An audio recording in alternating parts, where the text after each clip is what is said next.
दोस्तों नमस्कार। क्या कुछ विपक्षी राजनीतिक दल नरेंद्र मोदी और अमित शाह की मनमांगी मुराद को पूरी करते हुए दिख रहे हैं? क्यों, क्या कारण है कि अरविंद केजरीवाल अब खुद को फंसा हुआ महसूस कर रहे हैं? और कौन सी ऐसी ताकतें हैं दोस्तों कांग्रेस पार्टी के अंदर और कांग्रेस के बाहर जो लगातार राहुल गांधी को गुमराह कर रहा है? आज इन्हीं तीन विषय पर दोस्तों इस वीडियो में हम समझने और समझाने का प्रयास करेंगे। आप कितना समझ पाते हैं, मैं आपको कितना समझा पाता हूं, ये तो फैसला आप करेंगे।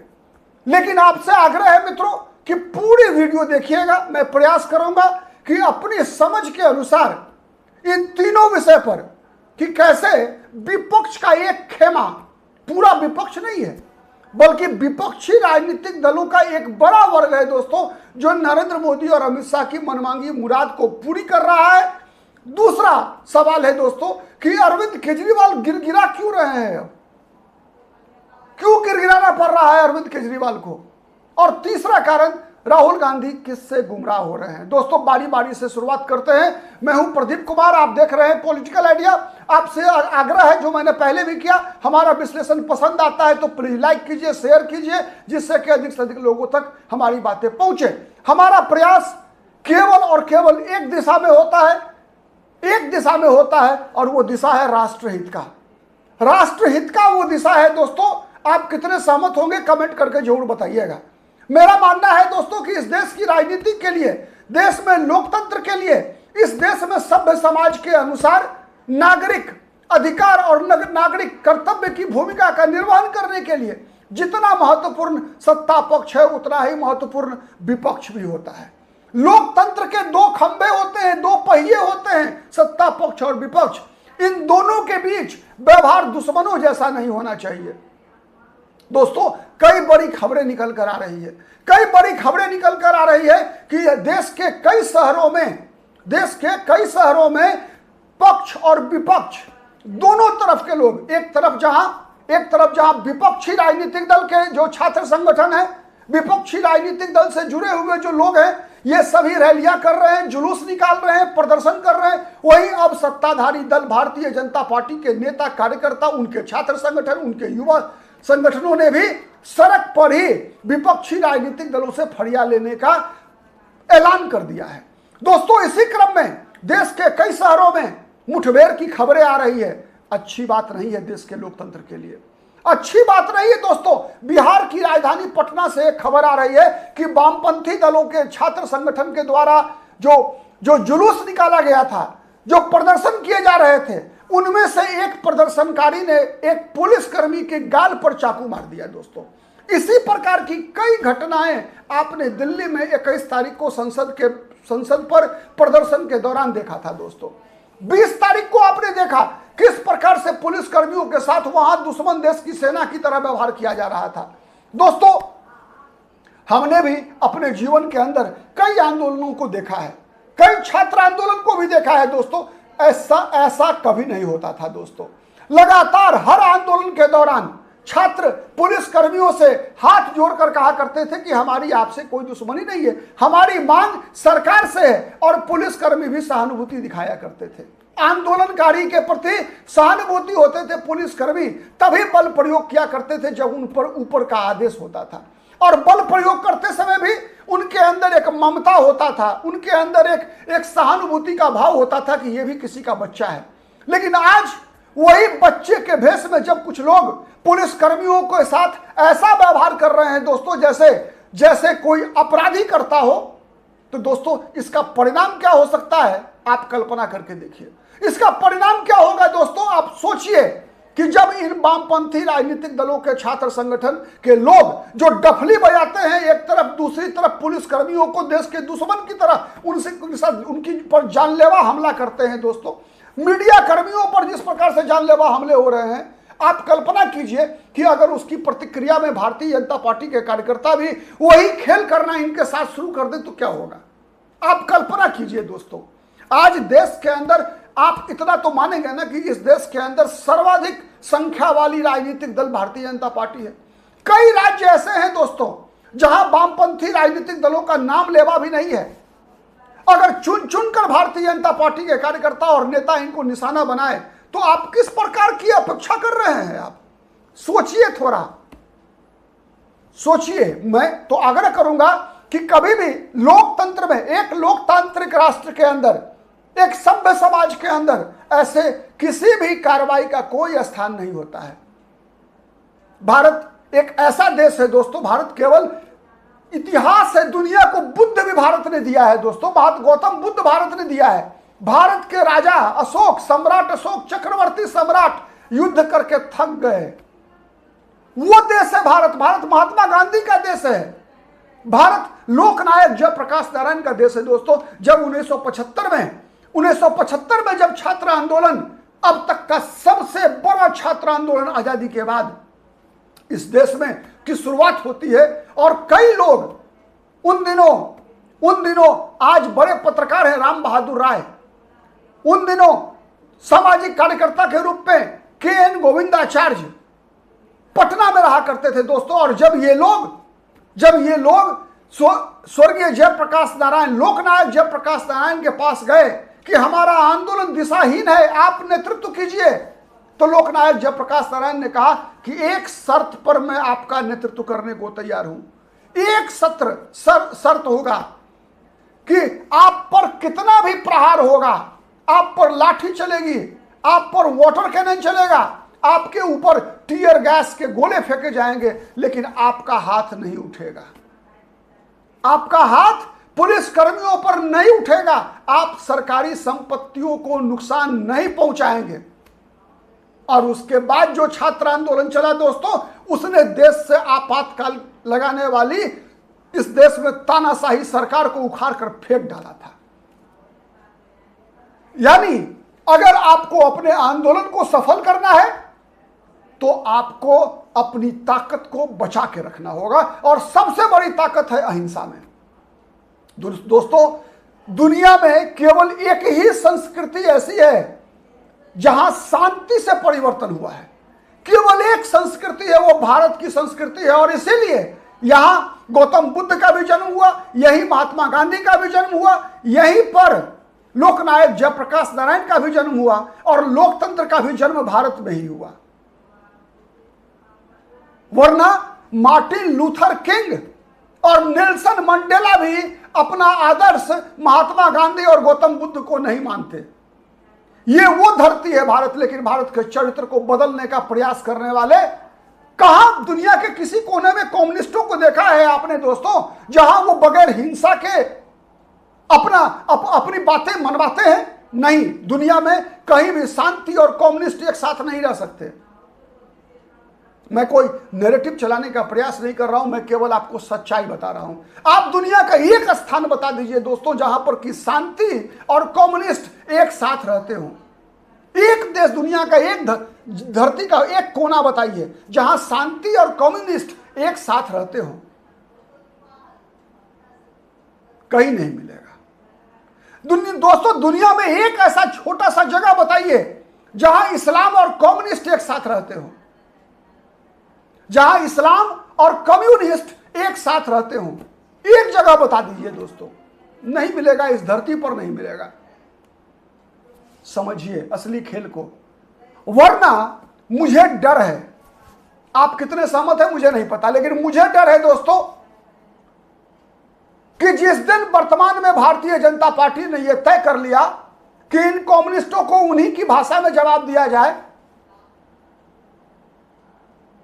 तो लोकतांत्रिक तरीका से तो भारतीय जनता पार्टी इनको समाप्त कर चुकी। त्रिपुरा से खत्म हो गए, पश्चिम बंगाल पहले खत्म हो चुके थे, केरल से भी इनकी सरकार जा चुकी है, केरल से भी इनकी सरकार जा चुकी है, अब कहीं सत्ता में नहीं है। लेकिन कुछ ऐसे जगह हैं जहां ये बचे हुए हैं, जंगल से खत्म हो चुके हैं, नक्सलवाद को खत्म कर दिया गया है, और यही फ्रस्ट्रेशन है इनका। इसी फ्रस्ट्रेशन के कारण, चूंकि जंगल में भी अब ये बचे नहीं, नक्सलवाद के नाम पर दुनिया भर से पैसा इकट्ठा करते थे और भारत में हथियारबंद संघर्ष किया करते थे, वो खत्म हो चुका है। उसका फ्रस्ट्रेशन है, बचना होगा।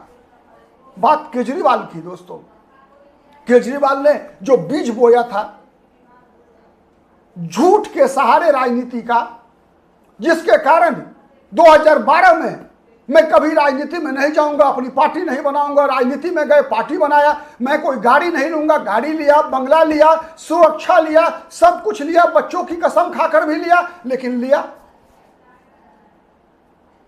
उसके कारण कांग्रेस की क्या स्थिति हुई दोस्तों? आज भी भारत की राजनीति में, विपक्षी राजनीति में कांग्रेस की सबसे बड़ी दुश्मन आम आदमी पार्टी है।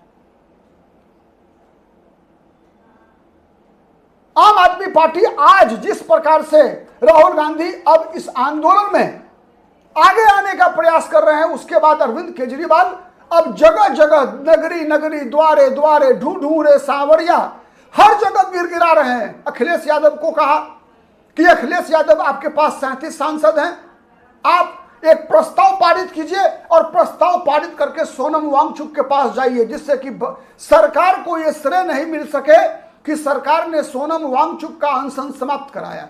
क्योंकि समाचार मिल चुका था कि जेपी नड्डा और जितेंद्र सिंह को सरकार ने वार्ताकार के रूप में नियुक्त कर दिया है।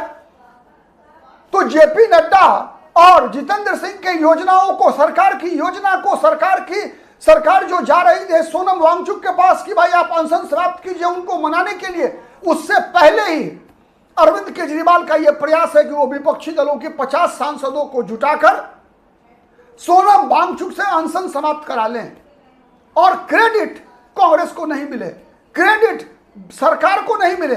दोस्तों, आपने कभी सुना है कि एक अदद मंत्री के इस्तीफे के लिए इस प्रकार का हिंसा से भरा हुआ आंदोलन आपने नहीं सुना होगा। दोस्तों, ये मौका क्रिएट किया गया है, मौका नहीं है। सरकार, मैं तो स्पष्ट बता रहा हूं, सरकार ने जितनी कार्रवाई की है इस बार नीट के पेपर आउट होने के बाद, आज तक आजाद भारत के इतिहास में कभी भी किसी एग्जाम के पेपर आउट होने के बाद इतनी कड़ी कार्रवाई कभी नहीं की गई, इतना फुल प्रूफ प्लानिंग कभी नहीं किया गया जितना इस बार किया गया है। उसके बावजूद आज क्या स्थिति है केजरीवाल की? अखिलेश यादव के सामने गिरगिरा रहे हैं उद्धव ठाकरे के सामने कि उद्धव भाई राहुल गांधी के पास मत जाओ, राहुल गांधी के पास मत जाओ, आओ हमारे साथ। और गाहे बगाहे आप देखते हैं कि उद्धव ठाकरे का बयान भी क्या होता है, लड़ेंगे कांग्रेस के साथ, चुनाव भी लड़ेंगे और राहुल गांधी को गाली भी देंगे। तो यानी दोस्तों, मैं स्पष्ट, आप सोचिएगा जरूर, इस देश में लोकतांत्रिक मर्यादाओं की रक्षा करने की जिम्मेवारी जितनी सत्ता पक्ष की है उतनी विपक्ष की भी है, जितना भाजपा की है उतना ही कांग्रेस की भी है। कांग्रेस वर्षों सत्ता में रही है, कई दशकों तक सत्ता में रही है, आजादी के बाद सबसे अधिक सत्ता में रही है कांग्रेस पार्टी। राहुल गांधी को उस जिम्मेवारी का निर्वाह करने की आवश्यकता है। दोस्तों, कांग्रेस पार्टी को पूरे देश में चुनाव लड़ना है, समाजवादी पार्टी को केवल उत्तर प्रदेश लड़ना है, आम आदमी पार्टी को केवल पंजाब लड़ना है, और जगह तो केवल नाम के लिए कांग्रेस को हराने के लिए आम आदमी पार्टी और केजरीवाल चुनाव लड़ती हैं। शिवसेना उद्धव ठाकरे को केवल एक राज्य में लड़ना है, ममता बनर्जी को केवल पश्चिम बंगाल लड़ना है, कांग्रेस को पूरे देश भर में लड़ना है। कांग्रेस कभी भी एक्सट्रीमिस्ट की तरह राजनीति नहीं कर सकती। ये पुलिसकर्मी, ये पारामिलिट्री फोर्सेस, सीआरपीएफ वाले, ये रैफ के जवान जिन्हें दिल्ली में दौरा दौरा कर पीटा गया, ये पत्रकार, चाहे आप उन्हें गोदी मीडिया कहिए, चाहे मोदी मीडिया कहिए, चाहे नीरा राठिया मीडिया कहिए, कोई मीडिया कह लीजिए, लेकिन सब इसके सब एक इंसान हैं।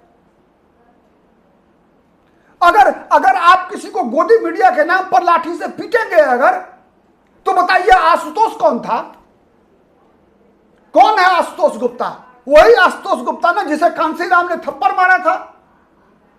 वो आशुतोष गुप्ता टीवी, माने वो जो IBN 7 में क्या थे उस दौरान जब अन्ना हजारे का अनशन चल रहा था? क्या कर रहा था आशुतोष, बताइए आप? समझ नहीं आती है दुनिया को। देश की जनता अंधी नहीं है। अरविंद केजरीवाल को याद रखना चाहिए कि आज तक के ग्रीन रूम में पुण्य प्रसून वाजपेयी के साथ क्या बातचीत हो रही थी? कौन सी बातचीत हो रही थी जो बातचीत लीक हुआ था पुण्य प्रसून वाजपेयी के साथ? क्रांतिकारी बहुत ही क्रांतिकारी, इसमें ऐसा बदलाव कर दे। कौन नहीं जानता है विशाल शर्मा की भूमिका अन्ना आंदोलन के दौरान अरविंद केजरीवाल को क्रिएट करने में। दोस्तों सबको पता है, लेकिन यह बात भी पता है कि भारत एक लोकतांत्रिक देश है। उससे ज्यादा महत्वपूर्ण है कि भारत एक लोकतंत्र है। हर राजनीतिक दल को लोकतांत्रिक मर्यादाओं का पालन करने की आवश्यकता है, और यह लोकतांत्रिक मर्यादा का पालन वो नहीं कर सकते दोस्तों जिनके संस्कार में हिंसा है। केवल मैंने उदाहरण दे दिया आपको, सोचिएगा जरूर। और तीसरी बात दोस्तों, कई बार आपको याद होगा दोस्तों, कई बार ऐसा हुआ है देश के इतिहास में। आजादी के आंदोलन के दौरान चौरी चौरा का हत्याकांड हुआ था दोस्तों। महात्मा गांधी ने आंदोलन वापस ले लिया था। क्यों? महात्मा गांधी को लगा था कि यह आंदोलन उनके बस से बाहर जा रहा है। अगर क्यों? इसलिए कि उसमें महात्मा गांधी की अपेक्षा के विपरीत हिंसा का सहारा लिया जा रहा था। याद है ना? राहुल गांधी को समझना चाहिए कि आंदोलन चलाने के लिए कांग्रेस पार्टी ने एक आंदोलन का तरीका विकसित किया है भारतवर्ष में। चाहे वो महात्मा गांधी का तरीका हो, चाहे वो पंडित जवाहरलाल नेहरू का तरीका हो। लेकिन आज एक बात मैं दावे से कह सकता हूं, आप में से कितने लोग इसमें सहमत होंगे मुझे नहीं पता, लेकिन मैं दावे से कह सकता हूं दोस्तों कि आज कांग्रेस पार्टी के अंदर एक बहुत बड़ी संख्या है वैसे लोगों की जो वामपंथी राजनीतिक दलों के राजनीतिक पराभव के बाद कांग्रेस पार्टी को अपना आशियाना बना लिया है। और कांग्रेस में भी वामपंथी विचार के लोग की संख्या दिन प्रतिदिन बढ़ती जा रही है, और ऐसे ही लोग राहुल गांधी को भी गुमराह करते हैं ऐसे बयान देने के लिए जो कांग्रेस की मर्यादा, भारत की लोकतांत्रिक मर्यादा के विपरीत है। वरना वोट से मोदी को नहीं हरा पाए हैं आप, याद रखिएगा। आप कितना भी आरोप लगा लीजिए, चुनाव आयोग, ज्ञानेश कुमार, कुछ भी आरोप लगा लो, लेकिन एक बात याद रखिएगा, आपकी असली हार का कारण क्या है। 2014 में चुनावी हार के बाद AK एंटनी कमेटी की रिपोर्ट को पढ़ लीजिए। अगर वो याद नहीं हो तो 2026 में अब से 3 महीना पहले, 3 महीना से भी कम समय हुआ है, पश्चिम बंगाल और असम में विधानसभा चुनाव का परिणाम का आकलन कर लीजिए। मैं सीधी बातें बता रहा हूं। क्या हुआ परिणाम यह है कि असम में 80% हिंदुओं ने बीजेपी को वोट दिया और पश्चिम बंगाल में 70% हिंदुओं ने बीजेपी को वोट दिया है। आप सीता के पति का मजाक बनाएंगे और नीता के पति से तुलना करेंगे तो याद रखिए, इस देश में सीता के पति को मानने वाले 80% लोग हैं। और ऐसे लोगों को, चाहे वो कॉकरोच हो, चाहे वो कोई भी हो, जो लोग भी इसका समर्थन करेंगे उन्हें भी इसकी कीमत भुगतनी पड़ेगी। यानी अंततोगत्वा होगा क्या? अंततोगत्वा चुनाव में ही फैसला होगा ना। 5 राज्य का चुनाव आने वाला है, उत्तर प्रदेश, पंजाब। मोदी को कुछ नहीं करना पड़ेगा, कुछ नहीं करना पड़ेगा मोदी को। केवल इस आंदोलन के दौरान आंदोलनकारियों के द्वारा जो कुछ भी किया जा रहा है या की गई है उसका केवल वीडियो दिखाना पड़ेगा मोदी को और बीजेपी के कार्यकर्ताओं को। और यह बात तो तय है कि आज भारत के कोने कोने में, चाहे बीजेपी सीट कम जीते या ज्यादा जीते, चाहे वो केरल में हो या तमिलनाडु हो, भारतीय जनता पार्टी का संगठन इस देश के कोने कोने तक है। सीट भले ही कम जीतती हो, ज्यादा जीतती हो, बात अलग है, लेकिन संगठनात्मक रूप से आज देश भर में भारतीय जनता पार्टी सर्वाधिक मजबूत राजनीतिक दल है। सबसे अधिक जगहों पर इसके संगठन की पहुंच है, सबसे अधिक संख्या में इसके पास कार्यकर्ता हैं, इसके पास मशीनरी है। जनता तक पहुंचाते बीजेपी को देर नहीं लगेगी। और इसकी कीमत किसे अदा करनी पड़ेगी? सबसे ज्यादा कीमत अदा करनी पड़ेगी दोस्तों कांग्रेस पार्टी को। इसलिए कि मैंने जैसा पहले कहा, अखिलेश यादव को केवल उत्तर प्रदेश में चुनाव लड़ना है, उद्धव ठाकरे को केवल महाराष्ट्र में चुनाव लड़ना है, और महाराष्ट्र में भी 1/3 सीट ज्यादा से ज्यादा। ममता बनर्जी को केवल पश्चिम बंगाल लड़ना है, अरविंद केजरीवाल को सीरियसली केवल 2 राज्य पंजाब और दिल्ली लड़ना है, लेकिन राहुल गांधी को पूरे देश भर में लड़ना है। इसलिए राहुल गांधी को गुमराह होने से बचना चाहिए। आप कितने सहमत हैं कमेंट करके बताइएगा दोस्तों। और अगर आप असहमत हैं तब भी आपसे विनम्र आग्रह है, क्योंकि हमारा लोकतंत्र संविधान से चलता है और संविधान संवाद से चलता है। कमेंट करके जरूर बताइएगा दोस्तों कि आप कहां असहमत हैं। तर्क सहित, थेथराई नहीं, सीधा जवाब दीजिएगा बगैर बकवास के। आज के लिए इतना ही, फिर मुलाकात होगी किसी अन्य वीडियो में। तब तक के लिए नमस्कार। जय हिंद, जय भारत।